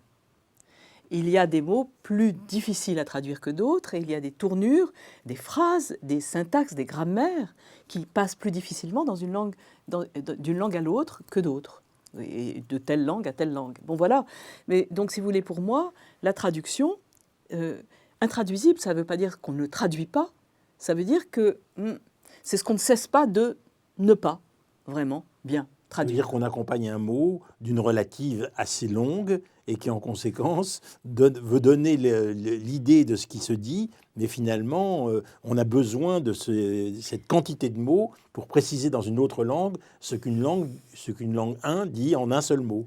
Pas forcément. Ça, c'est l'un des cas possibles. Si vous voulez, je me souviendrai toujours d'un moment où, au Mucem, à Marseille, j'avais fait une exposition sur Après Babel traduire. Et il y avait toute une partie de l'exposition qui traitait avec des gens des mots qui leur manquaient en français. Mmh. Quel est le mot du français qui vous paraît le plus étrange? Quel est le mot de votre langue qui vous paraît, qui vous manque le plus? Et il y avait une femme qui nous avait répondu, et c'était absolument magnifique. Tel mot en arabe me manque, c'est ça, voilà le mot qui me manque le plus. Ça veut dire je l'aime à vouloir mourir avant lui. Comment voulez-vous que je dise ça en français? Ah oui. Bon. Donc c'est très beau. Vous voyez, là c'est un mot et une phrase, mais pas toujours. Par exemple, dans le dictionnaire des intraduisibles que vous évoquez, le vocabulaire européen des philosophies, ce que j'essaye de montrer, ce que nous essayons de montrer, parce qu'on était 150 à le fabriquer. Ça vous a pris 10 ans? Ça m'a pris 10 ans, voire 15. Bon, c'est que quand on dit mind, on ne dit pas tout à fait Geist, on ne dit pas tout à fait esprit. Mm-hmm. Bon, quand vous dites liberté, eh bien, vous dites quoi exactement? Vous dites peut-être liberty, mais vous ne dites pas freedom, vous ne dites pas Freiheit. La liberté, c'est comme ça se traduit, c'est de père en fils, hein, enfant, libère, vous êtes libre de père en fils, et la freedom, Freiheit, c'est en horizontal. C'est la même classe d'âge qui va à la guerre ensemble, c'est les compagnons. Donc, vous voyez, le fait qu'il n'y ait que liberté en français, ça n'est pas tout à fait la même chose, du coup, que liberty en anglais, où il y a Freiheit, où il y a freedom en même temps. Vous voyez, donc tout ça est un tout petit peu plus complexe. Et tout ce que j'ai voulu dire avec ce dictionnaire des intraduisibles, c'est que alors qu'on pense que la traduction est difficile pour les poèmes, pour la littérature, que là on n'arrive jamais tout à fait à faire saisir, etc., elle est difficile même avec ce qu'on croit être des concepts, car les concepts sont aussi des mots. Donc c'est ça l'essence de ce dictionnaire, si vous voulez. En fait, on peut dire que pour vous, par exemple, la philosophie analytique anglaise, qui prétend tout pouvoir traduire de manière transparente et claire, se trompe. On peut traduire de manière transparente qui est opaque, claire qui est non claire. Voilà, je répondrais comme une sale philosophe française, si vous voulez. C'est-à-dire non analytique. Effectivement, ce livre, ce dictionnaire des intraduisibles, n'est pas tout à fait apprécié des analytiques qui pensent, qu'on puisse dire. Oui, qui pensent que bon, il n'y a que du concept et que les concepts sont universels et qu'on n'aille pas nous embêter. Bon, et que nous, on va faire de l'universel. Alors, moi, je suis beaucoup plus sceptique quant à l'universel. Je pense que l'universel, c'est toujours l'universel de quelqu'un. Voilà. Vous l'écrivez d'ailleurs. Je l'écris. Pour vous, par exemple, un type comme Herder, nous laisse croire que chaque langue exprime la pensée d'un peuple, et en conséquence, la pensée de son monde, et qu'on est plus ou moins contraint de respecter cette spécificité de la pensée sans pouvoir atteindre à un universel. Je ne choisirais ni Herder ni Heidegger comme mes modèles. Je pense que ce sont des auteurs passionnants qui ont compris beaucoup de choses, mais qui enracinent la langue dans quelque chose comme une nation, et pour Heidegger, une race et un peuple. Et vous voyez bien à quoi cela conduit. Ça conduit à la notion de génie des langues, qui est très difficile à éviter, mais qui est très sournoise et très dangereuse, et que je n'adopte pas pour ma part, même si je pense que dans la mesure où une langue est faite par des auteurs et des œuvres, et des locuteurs, bon, Elle est porteuse d'une culture spécifique. Elle est porteuse d'une culture spécifique qui ne veut pas dire non transmissible et non traductible. Et ce qui ne veut pas dire non plus enraciné dans une race et dans un peuple, comme dit Heidegger. Alors vous voulez déterritorialiser quand même, d'une certaine façon. Merci pour ce mot bien prononcé. Vous voulez déterritorialiser donc l'universel et affirmer la multiplicité des langues contre le mythe d'une possible unité. Pour vous, c'est complètement mythique, cette unité. Mais pas plus qu'une idée régulatrice. C'est une idée régulatrice, comme dirait Kant. C'est-à-dire qu'on peut avoir ça à l'horizon. On n'a pas ça comme point de départ. On n'a pas l'universel comme point de départ. On peut peut-être viser quelque chose comme l'universel, mais les philosophes qui s'y sont essayés, celui qui s'y est essayé le plus et le mieux peut-être, c'est Leibniz, qui a voulu faire une caractéristique universelle. Donc, cette caractéristique universelle, ça aurait été un vrai langage commun pour tous, c'est-à-dire que tous les hommes pensent et on peut, diffracter, mathématiser en identique leur pensée.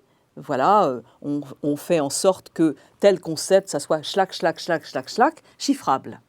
Et on va pouvoir, comme dit Leibniz, à ce moment-là, s'asseoir tous autour d'une table et au lieu de se disputer, on dira « calculons »,« calculemus ».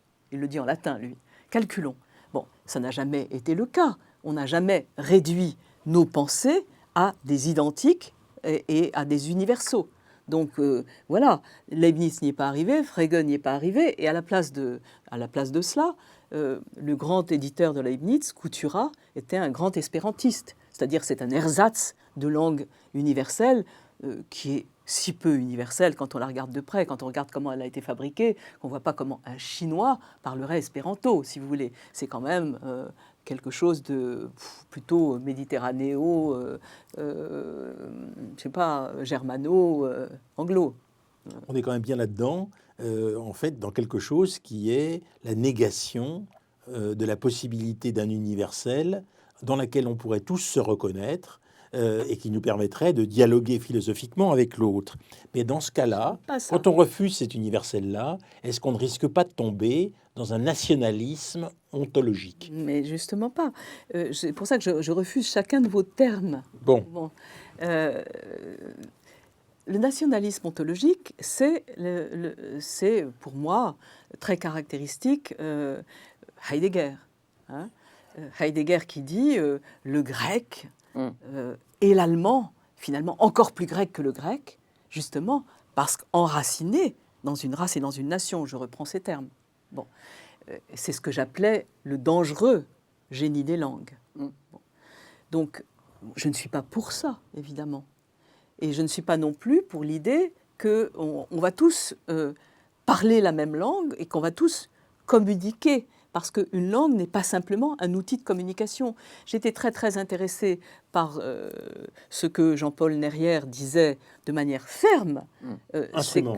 Ben oui, le globish, c'est pas une langue. C'est pas une langue. Et d'ailleurs, ça n'a pas d'autre culture et pas d'autre fonction que de faire communiquer. Pas d'autre ambition. Pas d'autre ambition que de faire communiquer entre eux des gens qui, par ailleurs, font de la com et ont besoin du commerce. Bon, parfait. Merci, monsieur. Et c'est très bien. Merci, monsieur, de limiter les choses ainsi. Tout à fait.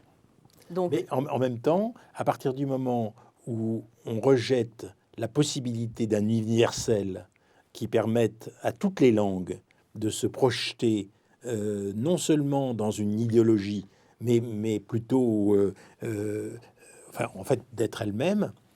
Si on pense que l'universel, il y a une pathologie de l'universel, c'est pas moi qui l'écris, c'est vous. Hein, bah oui. L'existence d'une pathologie de l'universel. Mais oui, la pathologie de l'universel, c'est de croire qu'on le possède. C'est ce que faisaient les Grecs. Les Grecs, ils pensaient que eux, ils avaient la langue, le logos, et puis ça. que les autres, c'était des barbares. Ça, c'est la Qui ne pathologie. parlaient pas leur langue. Qui ne parlaient pas leur langue. Et vous savez que barbare, Berbère. moi, je sais que Barbara, ça veut dire ça. Oui. Blablabla. Mm. Hein.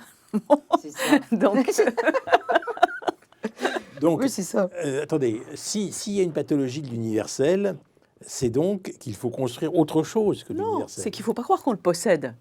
Et au contraire, peut-être l'universel, c'est ce qu'il y a à construire, mais qui n'est pas déjà là et déjà approprié à quelqu'un. Si je prends votre dictionnaire des intraduisibles, les mots que sont Dasein, Ergnist, Esgipt, Heimat, Gestalt, je peux en prendre plein. Plein. Il y a énormément de mots allemands.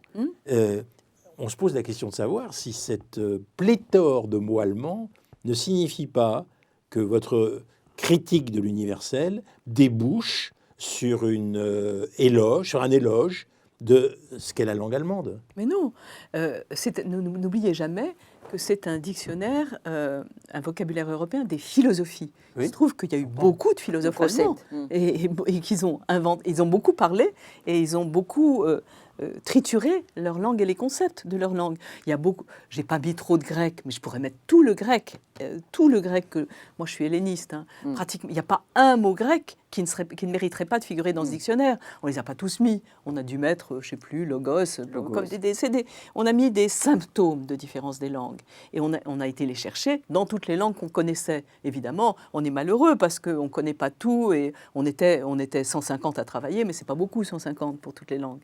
Hein, même pour toutes les langues d'Europe. Mais est-ce que vous ne croyez pas que quand on regarde votre dictionnaire des philosophies, des vocabulaires philosophiques, on se dit, c'est quand même curieux, l'article traduire se termine par Heidegger et l'herméneutique. Oui, ils ont beaucoup travaillé là-dessus. Pardon ? Ils ont terriblement beaucoup travaillé là-dessus. Je suis Heidegger d'accord. au combien ? Je suis d'accord, mais à partir du moment où on parle de la traduction, ce que nous faisons, Oui. la traduction de façon générale, Oui. On pourrait essayer de penser par-delà la spécificité allemande ou par-delà la spécificité grecque puis allemande, on trouve d'autres types qui peuvent se refléter dans le mot traduire. Et comment ? Bien sûr. Et mais vous terminez, vous terminez, et ça prend une place très importante dans votre article traduire. Par ça. Mon article, non. L'article collectif. Oui, l'article. Bon, et ça prend une place très importante parce qu'en effet, les Allemands ont beaucoup pensé la traduction. Et Heidegger l'a beaucoup pensé. Mais ça n'est pas la seule. Et on peut dire qu'en Europe, c'est probablement l'Allemagne du 19-20e qui a le plus pensé cela. Avant, les Latins ont été obligés de le penser. Et les Grecs ont été obligés de ne pas le penser, justement. Ne l'ont pas pensé. Ils étaient fièrement monolingues. Ils n'ont pas traduit. Il n'y avait pas de mot pour dire traduire. Bon. Et donc, quand Heidegger... À l'inverse, les Romains, au contraire, ont oui. traduit. C'est comme ça qu'ils ont conquis tout un empire. Absolument. D'abord, ils ont traduit le grec. Oui, c'est ça. Ils ont commencé Traduit comme grec. ça. Oui. Et puis ensuite, ils ont fait un peu comme l'Europe voudrait faire, Mm. ou a préconisé de faire. C'est-à-dire que dans tout l'Empire, ils ont proposé 3 langues. Le grec comme langue de culture, le latin comme langue politique et la langue du coin C'est ça. comme langue opérationnelle. Bon, c'est ce que l'Europe dit quand elle dit 2 + 1. Bon. Donc, si vous voulez, la traduction a vraiment une histoire. Et il se trouve que dans le dictionnaire, on suit aussi l'histoire des mots. Mais ce n'est pas ça le principal. Le principal, c'est qu'on a fait rentrer des langues dans ce dictionnaire qui ne sont jamais rentrées par rapport à la traduction, qui ne sont jamais considérées. On a fait rentrer de l'ukrainien et du russe, par exemple. On a fait rentrer du basque. On a fait rentrer de l'espagnol, de l'italien, évidemment, de l'anglais ô combien. Mais vous voyez, au contraire, on a fait ce qu'on a pu. Bon, c'est intéressant ce que vous dites sur les Ukrainiens, parce qu'ils ont été les premiers, je crois, à vouloir traduire le dictionnaire pour travailler, d'un point de vue philosophique, la langue ukrainienne, en la différenciant de la langue russe. Et en même temps, ils traduisaient en russe avec des chercheurs russes et ils éditaient en russe en 2016. Oui. À l'époque, il se trouve que c'est la même maison d'édition, L'Esprit et la Lettre, dirigée par la même personne, Konstantin Sigov, qui est aujourd'hui un Ukrainien, si j'ose dire, résistant, qui a publié Quand l'Ukraine se lève, etc. Bon, qui a décidé de traduire, c'est-à-dire de réinventer le dictionnaire des intraduisibles. Parce qu'évidemment, là, il faut tout réinventer. Il faut réinventer la possibilité même des lemmes, les concepts, des entrées. Des entrées. Je ne dis pas concept, parce que moi je dis mots. Oui, les entrées, voilà. Oui, vous avez raison. Donc, ils reprennent les lemmes et ils se demandent lesquels choisir. Alors, pourquoi moi, mon intention, c'était ni globish, on sait ce que c'est, ni nationalisme ontologique, Heidegger. Bon. Ni Nerrière, si vous voulez, parce que ça ne suffit pas. Quand on s'en sert en Europe, comme si c'était... Pour les commerçants, ça n'a rien à voilà, voir. ça n'a rien à voir avec la langue de l'Europe. Bon, Évidemment. donc quand on s'en sert en Europe, je vous raconterai quelques petites anecdotes là-dessus, c'est dramatique. Bon, comme si c'était la langue de l'Europe, c'est dramatique. Bon, et ni nationalisme ontologique à la Heidegger, c'est-à-dire avec une hiérarchie des langues qui font qu'il y a des langues plus puissantes que d'autres. Bon. C'est vrai, il y a des langues de domination, mais qui font qu'il y a des langues ontologiquement, plus philosophiquement, plus puissantes que d'autres. Ça, c'est autre chose. Voilà. Mais ne fuyez pas la question principale. Laquelle ? Qui est la question de l'universel. À partir du moment où vous parlez de pathologie de l'universel, est-ce que vous ne penchez pas pour un relativisme conséquent, mais relativisme quand même? Si vous voulez, ça ne me dérange pas. C'est moi, relativisme conséquent, ce sont mes mots. Oui, je sais bien. C'est assumé, bien sûr. C'est-à-dire que je pense qu'il y a plus d'une langue, grand 1. C'est d'ailleurs ce qui est écrit sur mon épée d'académicienne, c'est une phrase de Derrida, plus d'une langue, ce qui est quand même assez gonflé pour l'Académie française, si vous voulez décrire sur son épée, plus d'une langue. Bon, c'est vraiment ce que je crois. C'est-à-dire, je pense, joli. Oui. Et je pense qu'une langue, ça n'appartient pas. Ça, c'est ce que je peux dire par rapport à la francophonie, mais par rapport à toutes les langues. Hein. Une langue, ça n'appartient pas. Vous voulez dire que tout le monde en use et que tous ceux qui en usent la possèdent? Oui, et la fabrique. Et en même temps, ça pas seulement la possède. Voilà, c'est elle qui les possède un peu, quoi. Ça se complète, ça se circularise, ça se co-fabrique, hein, une langue. Bon, donc voilà, je ne nie pas du tout cela, et je dis que ce que j'appelle relativisme conséquent, c'est justement le dictionnaire des intraduisibles qui montre, qui focalise sur la différence des langues et sur le fait que la traduction, c'est un savoir-faire avec ses différences. C'est ça. C'est-à-dire qu'il n'y a pas une langue qui domine et qui coiffe toutes les autres et qui serait universelle et plus universelle que les autres. Elles sont autrement faites et ce qui est intéressant, c'est leur différence. Pour illustrer, s'il y a une chose universelle, ça serait la différence. Ça serait le rapport à la différence. Oui. Alors, essayons de cerner ce que peut être l'universel. Parce que je vous ai dit, s'il y a un universel, ce serait le rapport à la différence. Mais pas seulement. Ce n'est pas seulement le rapport à la différence qui fait l'universel. Qu'est-ce qui fait l'universel à vos yeux? Ou bien, est-ce que vous abandonnez cette notion? C'est ça que je voudrais savoir. Si je vous dis que c'est une notion à construire, que c'est quelque chose qui peut être un horizon d'attente, moi, j'irai pas plus loin. Grâce aux multiples. Oui, c'est pas là. L'universel, c'est pas là.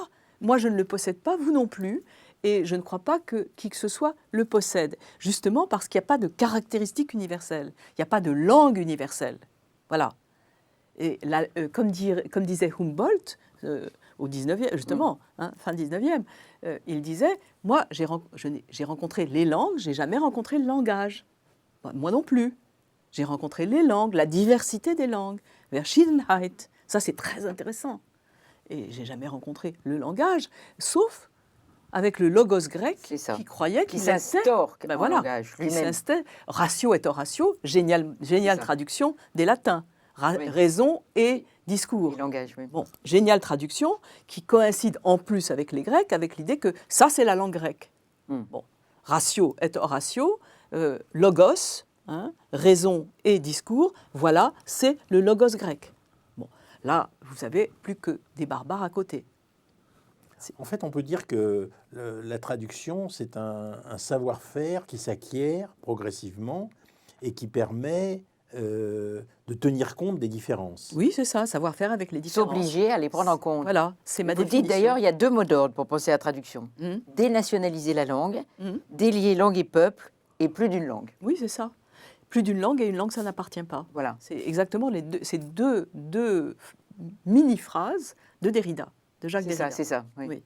Et avec cette idée, alors, à ce moment-là, que la traduction, pourquoi est-ce que c'est compliqué? Eh bien, c'est parce que, et là, on reviendrait, si vous voulez, à ce que c'est que la traduction automatique, etc., pour laquelle j'ai la plus grande admiration. Hein. La traduction automatique? Ah bah oui, beaucoup. Moi, pas du tout. Mais si, mais ça ne veut pas dire qu'il faut vous en servir. Ça a le mérite d'exister. Mais non, ça veut dire que ça n'arrête pas de progresser. Oui. Bon, et c'est très intéressant. On peut en reparler si vous voulez.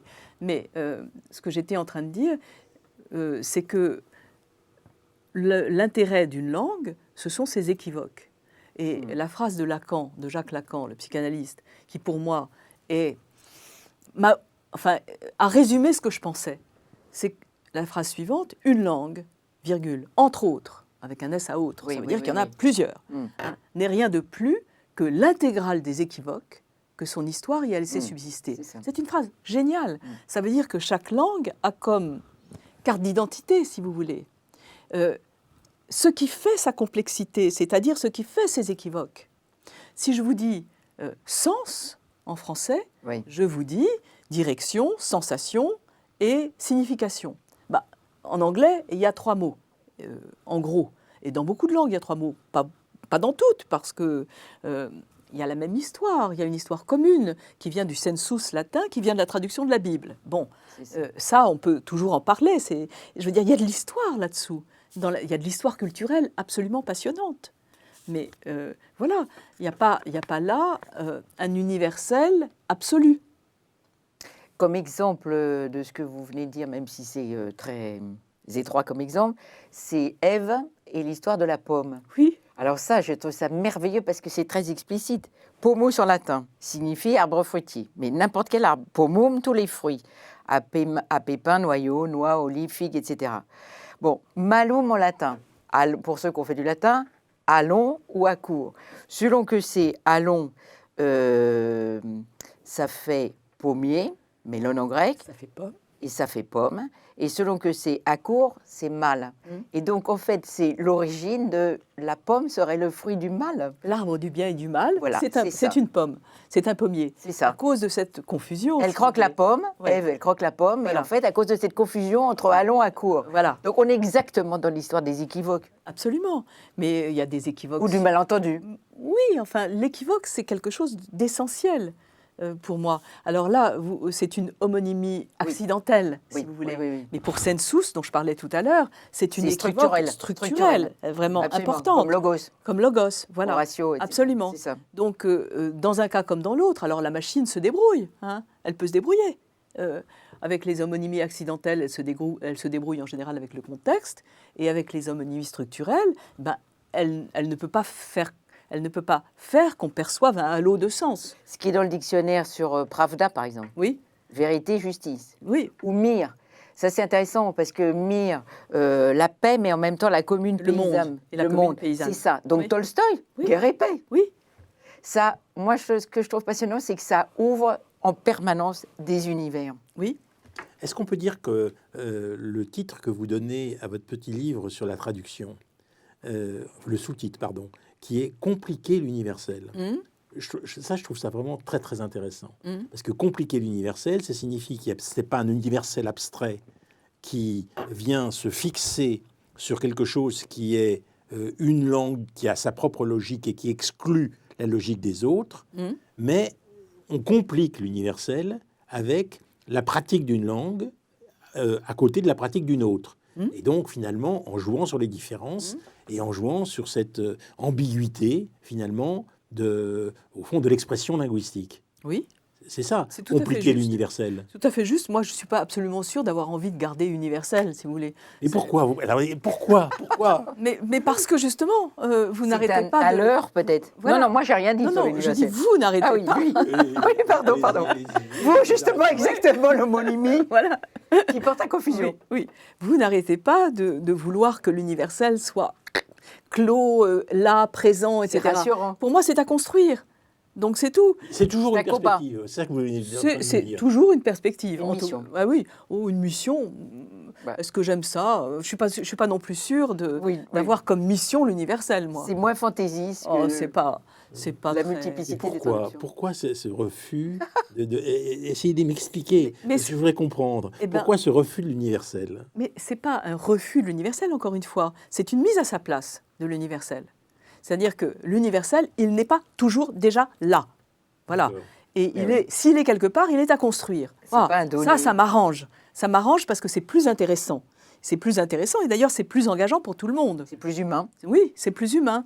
C'est ce que Hannah Arendt appelle ça, elle, la chancelante équivocité du monde. Ça me plaît comme phrase.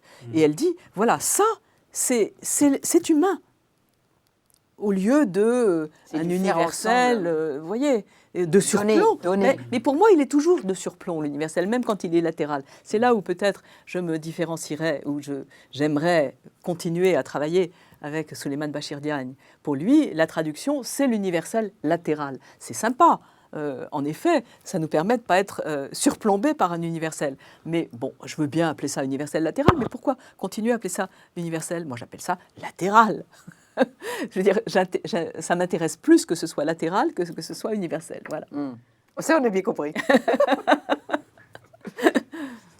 Donc, compliquer l'universel, c'est quelque chose que vous avez réfléchi en partant de ceux qui pratiquent l'universel en surplomb, en leur disant, au fond, vous êtes simple et vous êtes simpliste. Oui. Et moi, je voudrais le compliquer, et c'est pour ça que vous dites compliquer l'universel. Oui. Oui, mais moi, ça me gêne un peu parce que compliqué, c'est comme si c'était une mission, une tâche. Et moi, j'ai compris que vous êtes plutôt dans le constat, l'ouverture, beaucoup plus poétique comme démarche. C'est vrai. Et beaucoup plus métaphorique et beaucoup plus artistique. Moi, Vous avez je tout à suis fait désolée, raison. c'est peut-être un peu basique, mais c'est comme ça que je l'ai Non, vécu. mais vous avez tout à fait raison. Parce Et que pas décrété. Voilà. Parce que si C'est-à-dire j'avais- compliqué, c'est comme si vous décrétiez. Elle décrète rien, elle constate. Oui. C'est-à-dire que... L'enrichissement mutuel. Absolument. Pour moi, un grand... Les stolons du fraisier. Exactement. Par exemple, Francis Ponge, Oui. disant qu'il faudrait prendre dans une phrase tous les sens mots, d'un les mot. mots à chaque fois. Voilà, à chaque fois, et C'est ça. les compliquer tous ensemble. Oui. Compliquer tous ensemble. Et que ça, là, ça serait quelque chose de aussi logique et d'aussi plaisant que possible, et que le métaphysicien serait peut-être satisfait, mais la cuisinière aussi. Bon, au fond, c'est ça qui m'intéresse. Oui. L'art de plaire serait aussi satisfait. Après, c'est pas du tout ce qu'il a fait dans sa poésie. Hein. Oh Le savon. Ah, si, Ah bon c'est ça qu'il a cherché à faire. Et je pense qu'il l'a fait. Oui, je pense qu'il Ah l'a bon fait et qu'il a tendu vers ça. Bon, c'est pas plus facile à obtenir que l'universel, hein. C'est aussi compliqué. Mais au moins, c'est magnifiquement compliqué. C'est l'art de comprendre et l'art de plaire. Méchonic disait que ce qu'il fallait viser avec la traduction, c'est ce qu'un texte fait. Je voudrais que vous m'expliquiez cette phrase et comment vous l'entendez, parce que moi j'ai toujours pensé que Méchonic là touchait quelque chose d'absolument essentiel. C'est-à-dire que traduire, c'est pas seulement traduire quelque chose qui est, mais c'est traduire quelque chose qui produit quelque chose. Oui, c'est vrai. De l'action. Oui, mais c'est pas plus facile. Hein. Non. Mais écrire, c'est ça aussi. Parler, c'est ça aussi. Je veux dire, la performance est liée à la parole, est liée à l'écriture. Et on performe, on fabrique un monde. Si vous voulez, peut-être la première performance, c'est la langue qu'on parle. Quand on parle, on performe un monde. On est performé par lui, on est performé par une culture, et on la performe encore. C'est-à-dire qu'on est en train de la fabriquer tout le temps. Bon, traduire, c'est évidemment aussi faire de l'effet à la langue d'arrivée. Ça a été très bien dit tout à l'heure. Par Corinna Gepner. Mais bien sûr, c'est faire de l'effet, et faire de l'effet à celui qui la parle, et faire de l'effet à celui qui lit. Bon, donc c'est ce côté pratique, au sens de praxis, si vous voulez, qui existe dans le langage et qui est fondamental. Et donc traduire est un art du langage, et c'est comme toute la philologie, à mon avis, c'est-à-dire comme l'art d'établir un texte, comme l'art de l'interpréter, l'art de le traduire, c'est un des beaux-arts. Et Schleiermacher dit ça comme ça, et Nietzsche aussi, c'est l'un des beaux-arts. Merci Barbara Cassin. Alors je rappelle que vous êtes l'un des auteurs, mais la coordinatrice du dictionnaire des intraduisibles. Et si j'ai bien compris, il y a 2 éditions de ce vocabulaire européen des philosophies. Et la 2e édition, qui existe en poche, donc, est plus riche. Oui. Est-ce qu'elle rend compte de cette ambiguïté peut-être mieux? Oui, parce qu'elle comprend quelques articles supplémentaires qui sont des articles qui ont été introduits par ceux qui ont traduit le dictionnaire, donc qui ont été introduits par, au fond, le désir de faire quelque chose dans leur langue qu'ont eu L'appropriation. les traducteurs. Et par exemple, il y a un article de Souleymane Bachir Diagne sur traduire en Wolof. Et il y a un article sur Maïdan, il y a un article sur Sharia qui ne figurait pas, qui figurait dans les traductions arabes, ukrainiennes ou russes, vous voyez, mais voilà, pas russes, non. Et puis je voudrais envoyer à votre 2e livre, Éloge de la traduction, chez Pluriel, parce que c'est un livre très synthétique de tout ce que vous avez dit. Et au fond, en lisant ce livre, peut-être qu'on comprend, je dirais, le mouvement même de votre pensée. Et ça, c'est intéressant. C'est-à-dire comment s'est constituée l'idée selon laquelle la traduction pouvait être un enrichissement continuel et une compréhension de ce qu'est l'ambiguïté et la pluralité de sens du langage. Oui, c'est comme une langue, c'est-à-dire c'est de l'énergie et pas une œuvre faite. Merci. Donc, je vous invite à fermer votre télévision, comme d'habitude, et maintenant à essayer de réfléchir à ce qu'est le sens de la traduction. Vous avez dû comprendre que c'était vraiment multiple. Et regardez la préface de ce dictionnaire des intraduisibles, parce que ça vous expliquera une démarche qui me paraît absolument centrale et qui vous fera vraiment plaisir, parce que quand on comprend cette démarche, on comprend quelque chose de neuf pour essayer de pénétrer ce qu'est la pensée des autres dans une langue différente. À la semaine prochaine.